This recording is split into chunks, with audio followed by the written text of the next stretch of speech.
ئەوەی ئیرەج مەسجدی باڵۆزی کۆماری ئیسلامی ئێران لە عێراق لەو دەفتەری یادەوەریەدا لەسەر مەزاری سەرۆک مام جەلال تۆماری کرد ئەمە بوو ڕێز و وەفا و خۆشەویستی بۆ سەرۆک مام جەلال و پشتیوانیکردنی کۆماری ئیسلامی ئێران بوو بۆ گەلی کورد و ستایشی ڕۆڵی هێزی پێشمەرگەی کرد بۆ ڕوبەڕووبوونەوەی تێرۆر و هەر لەو دەفتەری یادەوەریەدا درودیشی نارد بۆ گیانی پاکی شەهیدانی کوردستان. من در دفتر یادبود مرحوم آقای طالبانی لە دەفتەری یاداشتەکانی کۆچکردوو جەنابی مام جەلال چەند شتێکم نووسی. یەکەم پەیوەندی خەڵک و حکومەتی ئێران بە کۆچکردوو جەنابی مام جەلال، هەروەها ڕۆڵ و کاریگەری گەورەی لە پەیوەندی نێوان دوو دەوڵەتی گەورەی عێراق و ئێران کە هەمیشە هاوکار و دۆستایەتیەکی لە نێوان ئەم دوو وڵاتەدا هەبووە. هەروەها کاریگەری مام جەلال لەسەر یەکپارچەیی خاکی عێراق و لە کۆتاییشدا بۆ ڕۆحی جەنابی سەرۆک مام جەلال و شەهیدانی کوردستان و پێشمەرگەکان لە دەرگای خوددادا نزای خێرمان کردووە. تأثیری که ایشون در وحدت عراق همیشه داشتند. لەبارەی کێشەکانی نێوان حکومەتی هەرێمی کوردستان و حکومەتی عێراق و ڕۆڵی کۆماری ئیسلامی ئێران لەو نێوەندەدا باڵوێزی کۆماری ئیسلامی ئێران لە عێراق ڕایگەیاند کە ئەوان لەگەڵ گفتوگۆ و یەکتێگەیشتن و چارەسەرکردنی کێشەکانی هەردوو لادان.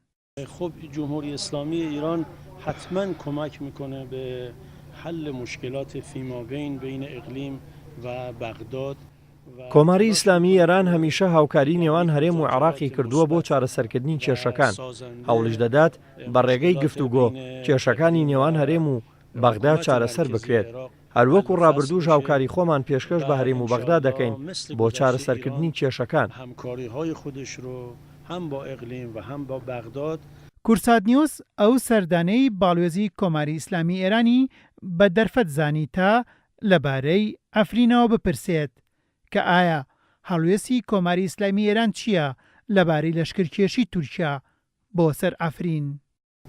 در منطقه سوریه هم همینجوره. سووریا ئێستا خاوەن حکومەت و خەڵکی خۆیەتی و دەستێوەردانی وڵاتانی تر بە هیچ شێوەیەک ناتوانێت هاوکاری چارەسەرکردنی قەیرانەکان بکات.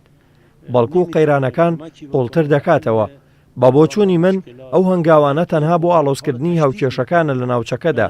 کۆماری ئیسلامی ئێران خوازیاری ئەوەیە لە سووریا و لە عێراق خەڵک خۆیان چارەنووسی خۆیان لە ڕێگەی هەڵبژاردن دیاری بکەن، چونکە ڕای خەڵک جێگای ڕێزە لە لای ئێران.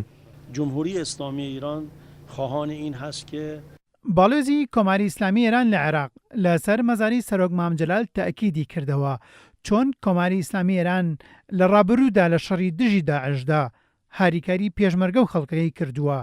بەو جۆرەژە داهاتوودا لە بوارەکانی بازرگانی ئابووری پیشەسازی و ڕۆشنبیریدا پشتیوانی کۆمەڵانی خەڵکی کوردستان دەکات.